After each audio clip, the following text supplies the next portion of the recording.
নমস্কার। আমার লেখা একটি অনুগল্প ৩০০ শব্দের ভেতরে। এই গল্পটির নাম হঠাৎ। এইটি ২০২৫-এ বাংলার জনরব এই পত্রিকায় প্রকাশিত হয়েছে। আমি এই গল্পটি পাঠ করে শোনাচ্ছি। হঠাৎ। শীতের হাতছানির সঙ্গে শাস্ত্রীয় সঙ্গীতানুষ্ঠানের আয়োজন শুরু হয়েছে মহানগরীর প্রান্তরে প্রান্তরে। অনুপমা চট্টোপাধ্যায় গবেষণার কাজের ফাঁকে অনুষ্ঠানের একটি টিকিট কাটল। অনুপমার মা বাবার বয়সের কারণে চলাফেরায় বেশ অসুবিধে এসেছে। তাদের একমাত্র সন্তান অনুপমা পরমা সুন্দরী।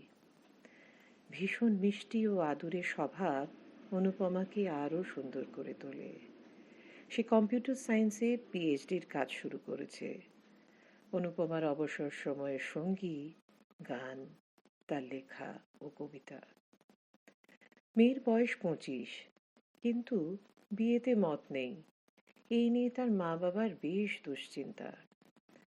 অনুষ্ঠানের দিন ল্যাবরেটরি থেকে আগে বেরিয়ে অডিটোরিয়ামে পৌঁছল অনুপমা। সে নীল জিন্স ও পার্পল কালারের টপ পরেছে। তার লম্বা চুল হালকা করে বেনানা ক্লিপ দিয়ে বাঁধা, কানে ঝোলা দুল, ডান হাতে ঘড়ি ও পায়ে বাঁধা জুতো। চেয়ে থাকার মতন সুন্দর লাগছে অনুপমাকে। ভীষণ মনোগ্রাহী অনুষ্ঠান রাত 10টায় শেষ হয়েছে। ফোনে কোনো গাড়ি না পেয়ে অনুপমা রাস্তার ধার দিয়ে হাঁটতে শুরু করেছে।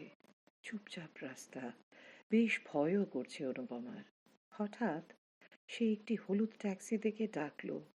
তবে সে ট্যাক্সির দরজার সামনে পৌঁছানোর আগে একজন লম্বা ও সুদর্শন ছেলে ট্যাক্সির হ্যান্ডেলটি ধরে ড্রাইভারকে বলল, টালিগঞ্জ। অনুপমা ছুটে এসে হাঁপাতে হাঁপাতে বলল, যোধপুর পার্ক।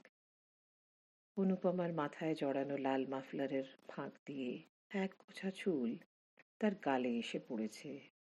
ও তার আড়ালে ভীষণ সুন্দর চোখের নিষ্পাপ চাউনি দেখে সেই গম্ভীর ছেলেটি নির্বাক হয়ে রইল কিছুক্ষণ।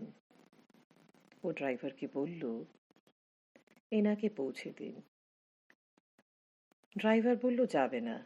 ছেলেটি বেশ দুশ্চিন্তায় অনুপমাকে বলল, প্লিজ টেক কেয়ার। 1 বছর পর ওই একই অনুষ্ঠানে এসেছে অনুপমা। ও হঠাৎ দেখে সেই ছেলেটির গম্ভীর চাউনি তার দিকে।